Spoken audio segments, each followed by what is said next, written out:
Assalamualaikum warahmatullahi wabarakatuh. Kami dari kelompok 3 ingin mempresentasikan hasil kerja kelompok kami. Application Management. Manajemen konfigurasi adalah pengelolaan sistem perangkat lunak berkembang. Kapan memelihara sistem? Tim CM ditempatkan untuk memastikan bahwa perubahan dimasukkan ke dalam sistem dengan cara yang terkendali dan bahwa catatannya dipelihara dengan rincian perubahan yang telah dilaksanakan. Manajemen konfigurasi produk sistem perangkat lunak melibatkan 4 kegiatan yang terikat erat. Yang pertama, manajemen perubahan ini melibatkan pelacakan permintaan perubahan ke perangkat lunak dari pelanggan dan pengembang, menghitung biaya dan dampak membuat perubahan ini, dan memutuskan apakah dan kapan perubahan harus dilaksanakan. 2. Manajemen versi ini melibatkan pelacakan beberapa versi dari komponen sistem dan memastikan bahwa perubahan dilakukan pada komponen oleh pengembang tidak saling mengganggu. 3. Sistem building. Ini adalah proses perakitan komponen program, data, dan perpustakaan. Kemudian mengkompilasi dan menautkannya untuk membuat sistem yang dapat dieksekusi. 4. Manajemen rilis ini melibatkan persiapan perangkat lunak untuk rilis eksternal dan melacak versi sistem yang telah dirilis untuk digunakan pelanggan. Manajemen perubahan. Perubahan adalah fakta kehidupan untuk sistem perangkat lunak besar. Kebutuhan dan kebutuhan organisasi perubahan selama masa hidup sistem.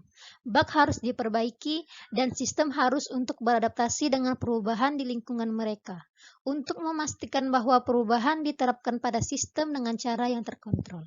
Anda memerlukan seperangkat alat yang didukung manajemen perubahan proses, manajemen perubahan yang dimaksud untuk memastikan bahwa evolusi sistem berjalan dengan baik, proses terkelola, dan prioritas itu diberikan pada perubahan yang paling mendesak dan hemat biaya. Proses manajemen perubahan berkaitan dengan penganalisis biaya dan manfaat kecocokan perubahan yang diusulkan, menyetujui perubahan yang bermanfaat, dan melacak komponen mana dalam sistem yang telah diubah. Faktor-faktor yang harus dipertimbangkan dalam memutuskan apakah perubahan harus dilakukan atau tidak disetujui adalah 1. Konsekuensi tidak melakukan perubahan saat menilai permintaan perubahan. Yang kedua, manfaat perubahan. Yang ketiga, jumlah pengguna yang terpengaruh oleh perubahan. Yang keempat, biaya membuat perubahan. Yang kelima, siklus rilis produk.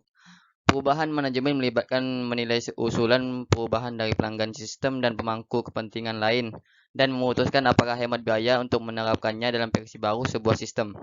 Memanajemen versi atau VM adalah proses melacak berbagai versi different komponen perangkat lunak atau item konfigurasi dan sistem di mana komponen ini digunakan.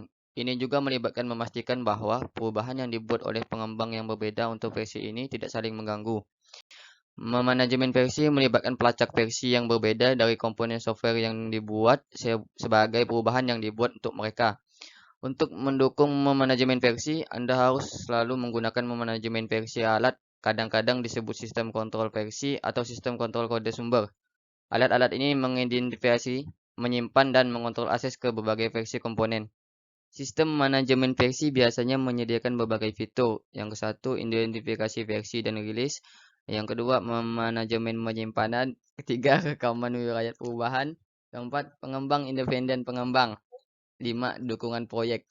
Ketika sistem manajemen versi pertama kali dikembangkan, manajemen penyimpanan adalah salah satu fungsi terpenting mereka.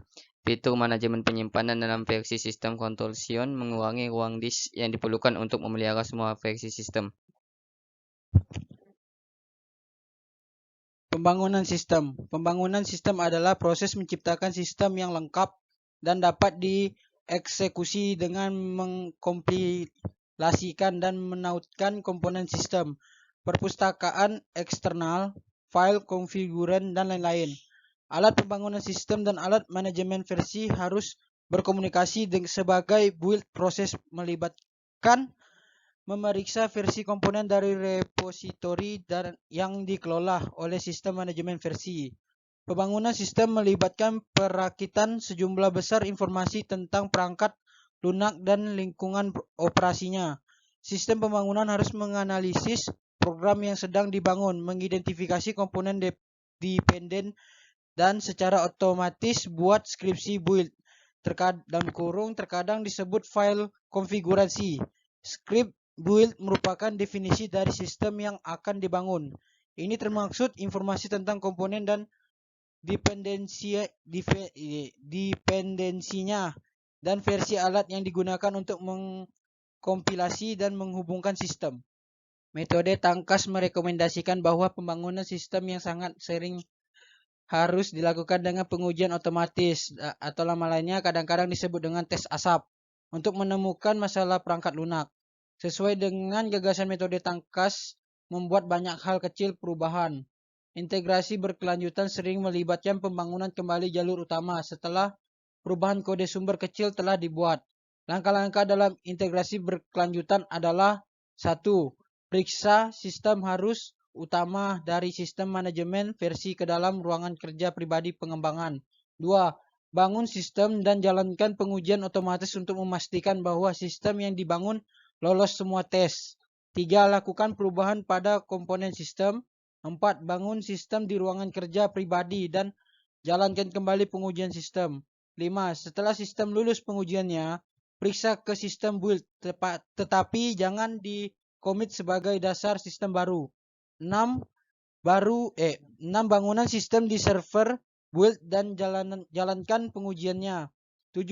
Jika sistem lulus pengujiannya pada sistem build, maka commit perubahan yang Anda telah dibuat sebagai baseline baru dalam sistem harus utama. Manajemen rilis.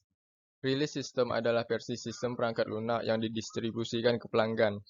Sistem rilis termasuk kode dieksekusi, file data, file konfigurasi, dan dokumentasi. Manajemen rilis melibatkan pengambilan keputusan pada tanggal rilis sistem, mempersiapkan semua informasi untuk distribusi, dan mendokumentasikan setiap rilis sistem.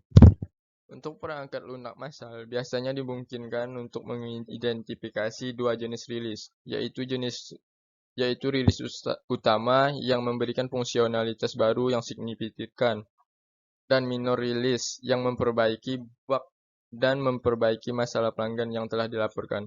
Untuk perangkat lunak khusus atau lini produk perangkat lunak, mengelola rilis sistem adalah proses yang kompleks. Rilis khusus dari sistem mungkin harus diproduksi untuk masing-masing pelanggan, dan pelanggan individu mungkin menjalankan beberapa rilis berbeda dari sistem secara bersamaan.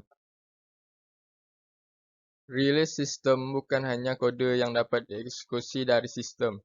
Rilisnya mungkin juga termasuk file konfigurasi yang menentukan bagaimana rilis harus dikonfigurasi untuk tertentu instalasi.